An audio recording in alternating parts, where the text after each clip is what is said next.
First, to the folks on Zoom, we believe we have that issue fixed from before. We'll start with an opening statement from Columbia head coach Megan Griffith. Yeah, well, West Virginia is a great team and a super unique team, in the women's game. I think what they do, not a lot of teams do, right? And especially defensively. And, March Madness is who can make the other team the most uncomfortable. And I thought they did that successfully to start the game, forcing 11 turnovers. And we knew it was coming too, but honestly, like I said, this is what March is about. It's about getting this experience, but, we didn't just come here to come here.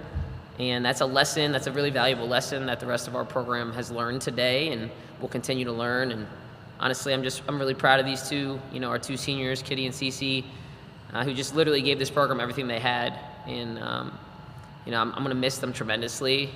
And, it was I said this to them, but it's been a true honor to coach them. And really, really proud of them. We'll start with questions for our student athletes, Kitty Henderson and Cecilia Collins, down here in the front. Yeah. Reminder, please identify yourself and your affiliation when asking questions. Nikki Fink, Columbia Daily Spectator. As you both wrap up your collegiate careers, what are the moments that you're going to remember most fondly? Kitty, why don't we start with you? Yeah. This program means everything to me. I'm going to remember all the moments with my teammates. When we're all going through it in practice, just everything with my teammates and with the staff. We just love each other so much, and I feel like we mean so much to each other. So just spending time even in the locker room, anything like that, it's just the little moments mean so much. Yeah, I would go off the same thing that Kitty said. Obviously, I only had 2 years here, but I said it in the locker room, and I'm just forever in debt to this program and this university. Coach G and the rest of the staff for giving me a chance here. It's every day at practice, just the little things, seeing your teammates on the way to class. Those are the little things I'm going to miss. And just having a team around me all the time. They'll always have my back, and especially Kitty here. She's had my back for the past 2 years, and I can't thank her enough for that. So. I'm Jillian Prunty with the Columbia Daily Spectator. Obviously, as both of you have given so much to this program, what does it mean to you to have helped lead this team to its first tournament victory in program history? Cecilia, let's start with you this time. Yeah, it means a lot to make history, obviously, for this program. But our goal was to go deep into this tournament, so we're obviously disappointed with the outcome of today's game. But like I said, we're happy about that first win, but we wanted to turn the page and, get it done versus West Virginia. Anyone else in the room? I can go to Zoom.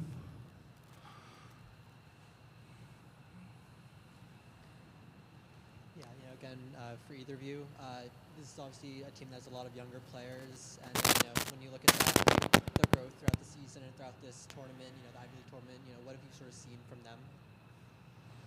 Could you hear that? Just sort of what growth have you sort of seen? They have everything they need. The young players have so much grit, so much energy, and I think they've had so many chances to learn from people this year, and I think they have everything they need. We have such a great coaching staff. This program has a championship culture for a reason, and it's not going to stop here. So the young players definitely have the way ahead of them, and they're ready. Go ahead, Cecilia.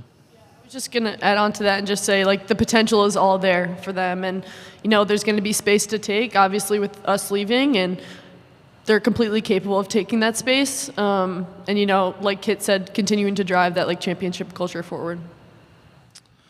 We'll go to Zoom. We'll start with Steve Silverman. Steve, go ahead and identify yourself and fire away.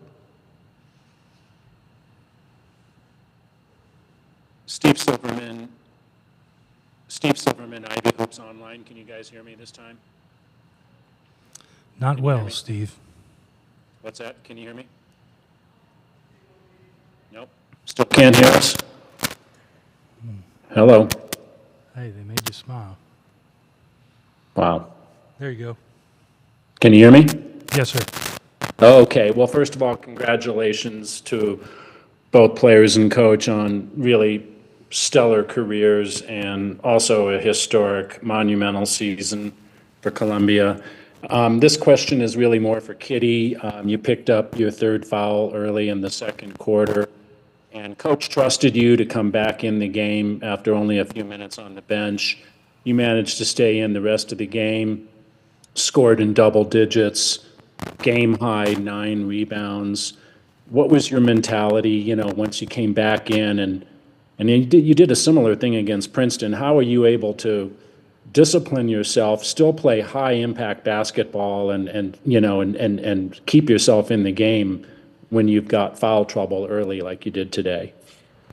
Yeah, I mean, I keep getting myself into those situations, but I just need to be smarter. Like, I come on with 3 fouls, and I just know that I need to be smarter with how I play and what rebounds I go for. And I think just like being a gritty player, like I need to be smart with which ones I go for and like which balls and things. So it's just like down to that and just picking and choosing the right battle, I think. But yeah. We'll go to Jen Hatfield. Jen, go ahead. Jen Hatfield with the next. First, Kitty, Cece, thank you so much for your time all year. Cece, question for you.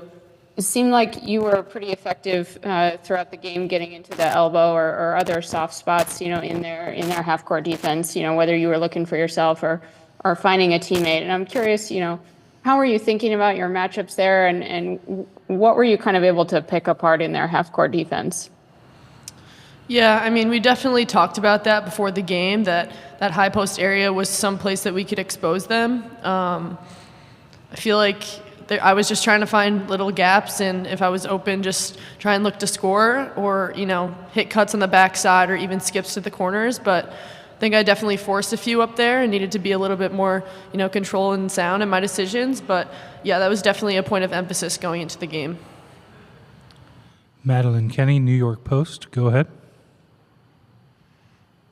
Hi, I have a question for Kitty. What does it mean for you that you are leaving a Columbia program that's in a way better place and just on an upward trajectory than the way that you found it when you first came to campus? Yeah. This program means everything to me. Sorry. Yeah, I mean, this place is so special. I mean, the coaching staff, they just they give you everything, and I mean, it's in such a good place. It's just gonna keep getting better, and it's gonna mean so much to me for the rest of my life. Yeah, I definitely, gave it my everything, and I'm gonna continue to do that whether I'm in the team or not. So, yeah. I think that's a good place to stop. Thank you, Kitty. Thank you, Cece.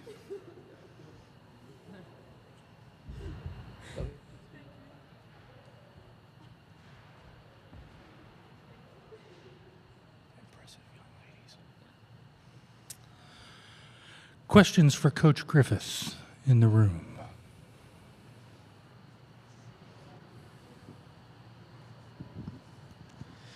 Yeah, so Coach, you obviously still fresh, but, what has it meant to have Kitty and Cece on this team, particularly late in the season with the two tournament runs? A lot of things. Kitty, I just said to her in the locker room, to keep it lighter, I was just like, listen, we took an endurance athlete, essentially, and made her a basketball player, and at that, made her a hell of a basketball player, who was, fighting to be the best player in our league with all season, and, she's just a winner in so many ways, and she's also she's been so eager to learn how to be better in her life. And it's been such an honor to coach her. And then Cecilia is just, brings so much joy to every day. She's probably one of, if not the most enjoyable people to coach that I've had in my career. Because it's about loving the game. And it's so pure when you're around her. So, yeah, I mean, they've meant so much to me and my family. Thank you. It might be a little bit hard to look into the future right now, but you guys are a very young team. How do you see these tournament experiences now 2 years in a row benefiting Yeah. the program going forward? Yeah, great pivot. Thank you. It's amazing experience. Honestly, this is why I came back home. I believe that we could be a championship program that would play deep into March, and all those young players, they've never experienced anything else. Only Susie and Perry. They went to the WNIT final, and then the very next year they go to the NCAA tournament. They win the first NCAA tournament game, and it's just like every year they see this program growing. And for all of our young players, they know one way now. And we fought like hell to get here, and I promise you that is not something we will let go easily. And every year it just continues to motivate you, knowing that you can do more. And that's what they were talking about in the locker room, which gives me a lot of hope as a coach too, to say, hey, like we're going to take that next step. We're going to win that first game. We're going to the round of 32. We're going to the Sweet 16. Yeah, so it's just invaluable to have these experiences. Anyone else in the room before I go to Zoom? Go ahead, down here. Sure. Sort of on the game itself, West Virginia ran a really effective press. Seemed like you had a little bit of trouble breaking it. What were you seeing that wasn't going right, and what adjustments maybe did you try to make to get around that? In 1.5 days, it's obviously, you got to really focus on like, okay, these are the things we're going to do. And, I thought early on, just even the 2 quick turnovers we had, not in the press. Like one of them was like literally not in the press, right? It was just like that pressure, that constant pressure that you're going to feel them the whole game. It's so hard to simulate that. You could talk a lot about it. You could watch a lot of film. You can walk through it. But we just didn't settle in quick enough. And, honestly, like we talked about flashing and having all 5 players on the court be options. And once they started doing that, you saw Susie Raffi bringing the ball up. You saw Perry Page bringing the ball up. It wasn't just one person. Like, that's not how you beat this team's press. It's by committee. And once we settled in and, even some of our young players got in there and started helping us out. But when you're playing at that speed all the time, you just got to find moments where you can, like, catch your breath, essentially. And I think every time we did execute what we wanted to, we got a great look. And, those are going to fall, those are not going to fall. But we got to be better in transitions, too, getting back on defense, things like that. So, it's a great team. It's a really good team. It's a really unique team. It's a lot of fun to plan for. We're going to go to Zoom. Steve Silverman. Go ahead. Well, first, Coach, congrats again on an incredible season. Just following up on that last question a little bit on the press, there's this old expression in basketball that teams that press don't like to be pressed themselves. And both of you guys pressed. You pressed each other.